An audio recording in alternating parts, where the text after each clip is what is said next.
Assalamualaikum warahmatullahi taala wabarakatuh. Selamat sejahtera. Tuan-tuan, tolong share, tolong like, tolong subscribe. Sebelum itu, kita ucapkan, kita doakanlah kesejahteraan, kesembuhan kepada YB Rafizi, dan alhamdulillah beliau telah kembali ke Parlimen. Pada hari ini, kalau tak silap saya semalam 30 hari bulan dia telah kembali ke Parlimen. Sepatutnya kalau tak silap saya dia sampai Isnin depan, tapi tak tahu dia dah kembali Parlimen awal. Tu saya kata Rafizi ni dia workaholic. Satu yang Rafizi ada yang saya tak ada ialah dia workaholic. Saya tak workaholic, tuan-tuan. Itu dia ada. Saya kena bagi kudos kat dia lah. Baik. So dalam masa yang sama dia telah menyatakan bahawa akan membentangkan kertas putih berkenaan dengan gaji progresif, dan ini saya tunggu berkenaan dengan gaji progresif ni sebab saya nak baca apa dimasukkan gaji progresif. Baik. Kertas putih gaji progresif dibentang 30 November. Menteri Ekonomi Rafizi Ramli hari ini menjelaskan bahawa belanjawan 2024 memang termasuk peruntukan untuk pelaksanaan dasar gaji progresif. Dia juga berkata kertas putih mengenainya akan dibentangkan di Dewan Rakyat bulan hadapan.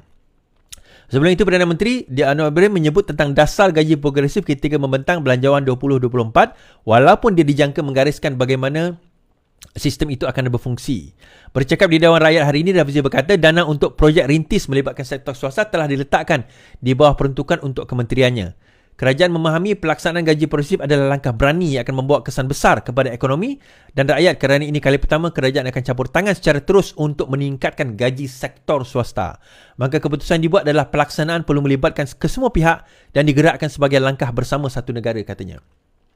Dia berkata kertas putih akan dibentangkan di Dewan Rakyat pada 30 November ini memperincikan aspek asas dan mekanisme dasar itu. Dasar gaji progresif adalah salah satu cara yang dirancang kerajaan untuk diperkenalkan bagi meningkatkan taraf hidup orang ramai dan menangani kos sara hidup. Rafizi kembali ke Dewan Negara setelah prosedur stent jantung. Baik. Now, kenapa dasar gaji progresif ini sangat penting, tuan-tuan? Okey. Sewaktu kita jadi pembangkang dahulu, saya pernah cerita bahawa untuk kita nak menangani masalah ekonomi ataupun masalah pendapatan dan inflasi dan sebagainya ini, kita perlu menyelesaikan 3 perkara ini. Salah satu daripada 3 perkara ini, sama ada kita kena kurangkan kos barang, naikkan gaji, atau kedua-duanya sekali. Maksudnya tambah pendapatan atau kurangkan kos kehidupan.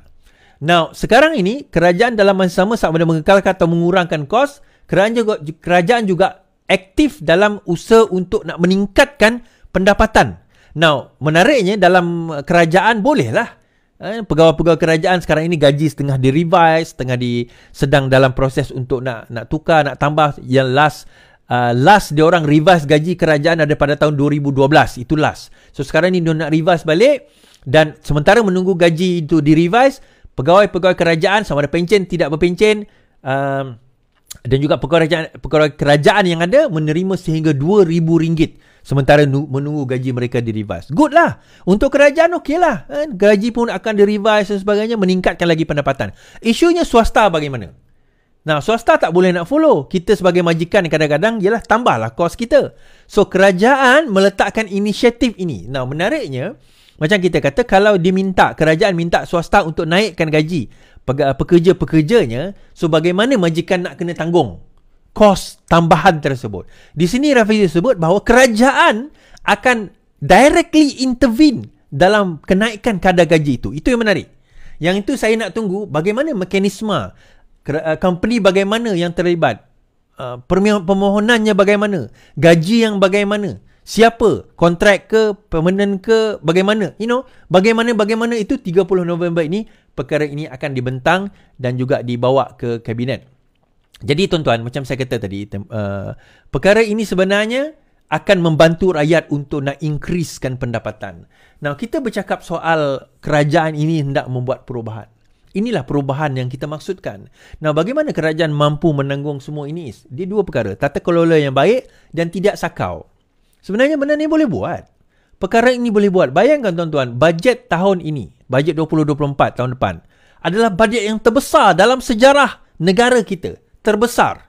Tetapi pengurusan dia, bajet pengurusan mengecil, menurun, bajet subsidi ni meningkat, bajet pembangunan meningkat. Subsidi kepada rakyat, pembangunan kepada rakyat. Dua-dua ni ditingkatkan, ditambah lagi.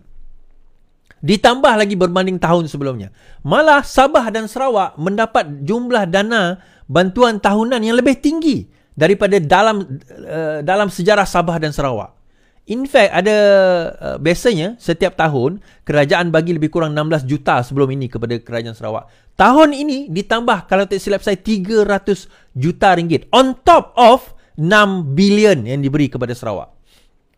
On top of atas daripada apa yang dah dinyatakan dan dah diberikan sebelum ini. Jadi bajet itu bagaimana boleh ada? Tata kelola yang baik, tak sakau. Itu yang paling utama sebenarnya.